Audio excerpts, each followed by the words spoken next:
Chez Yves Cusset, c'est que c'est un auteur-comédien qui est en même temps philosophe et non seulement agrégé de philosophie et de l'école normale supérieure, docteur en philosophie. Vous avez déjà vu un docteur en philosophie sur les planches? Moi non.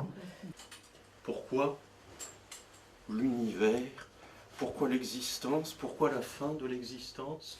Pourquoi y a-t-il quelque chose plutôt que rien? Pourquoi y a-t-il? Et pourquoi se poser toutes ces questions? Est-ce que c'est pas là la seule question à se poser? Pourquoi la question pourquoi? Écoutez, cher monsieur, le diagnostic est assez clair. Vous avez des spasmes d'étonnement, une allergie à la certitude, quelques petites flatulences interrogatives. Vous avez un gros doute hyperbolique chronique, cher monsieur. La seule chose que vous ayez à faire pour guérir de toutes vos questions, c'est de répondre à 3 questions toutes bêtes. Pourquoi la mort? À quoi sert d'exister? L'amour est-il possible? Vous voyez, c'est idiot. Après ça, vous vous sentirez beaucoup mieux et vous trouverez à coup sûr votre voix. C'est 80 €, merci. Non. Oui, mais enfin, on n'a pas choisi la question par laquelle on allait commencer. Par la mort, hein? Oui, bon. Soyons logiques, commençons par la fin. Ah oui, c'est logique, je préfère garder le meilleur pour la fin. Et comme la fin n'est pas le meilleur, mieux vaut commencer par là. Et nous, on passe notre vie à faire comme si on n'allait pas mourir. Ah non, moi non. Enfin, oh, plus tard, enfin, pas tout de suite. Les autres, oui. Enfin,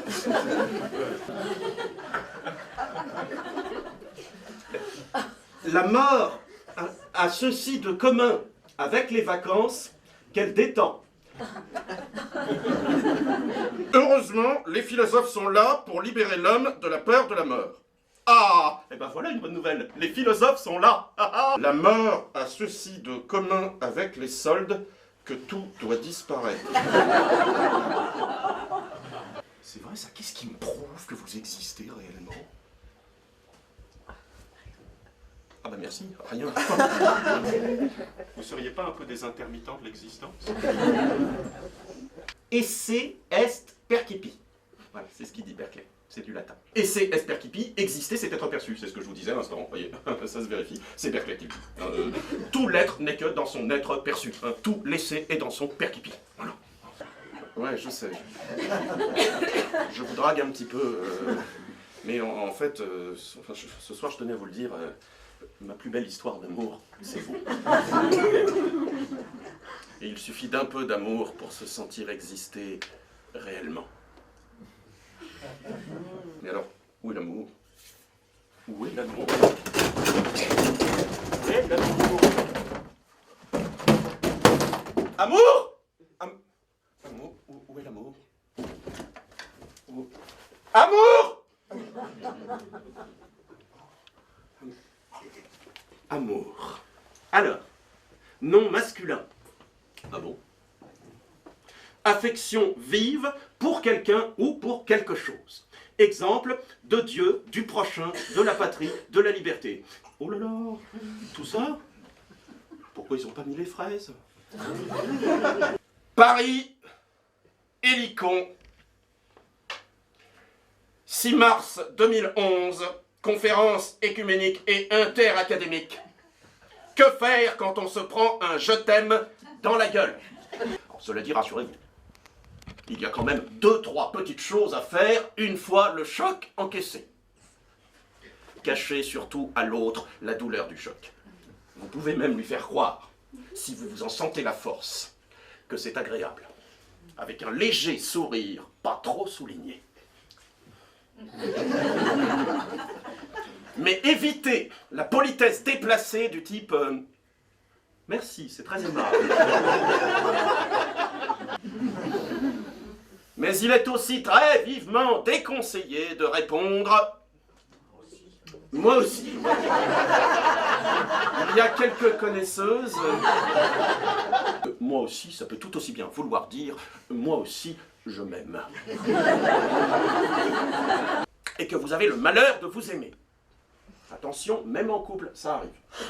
Personne n'est à l'abri. Épargnez-vous au moins les je t'aime. Dites simplement miam. Et l'autre rétorquera soit par un gloops de défense ou de refus, soit par un slurp d'approbation. Miam, gloops et slurp, voilà les vrais fragments du discours amoureux. Je vous remercie. Quelqu'un peut faire le noir, s'il vous plaît? Et comme dit très justement l'éveillé, tu ne choisis pas ta route, petit scarabée, mais uniquement ta voiture. J'ouvrus, j'entras, je compris. À quoi sert d'exister? À rien.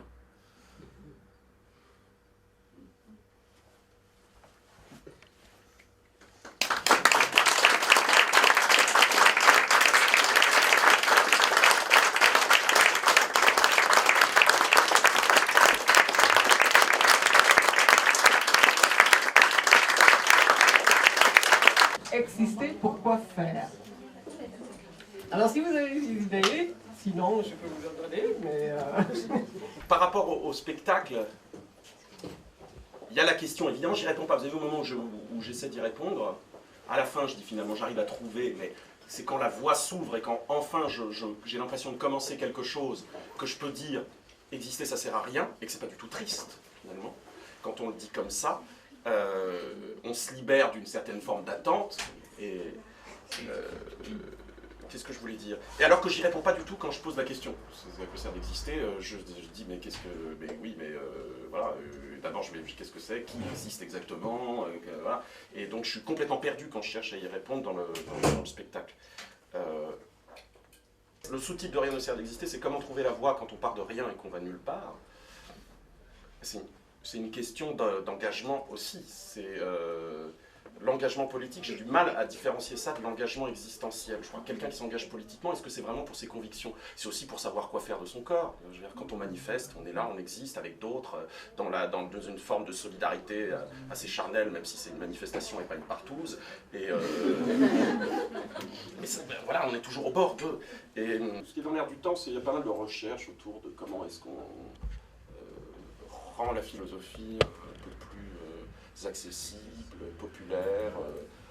Pour moi, elle a toujours été d'une manière ou d'une autre. Il n'y a pas de question plus commune. Quand on pose ces questions-là, qui ne se les pose pas?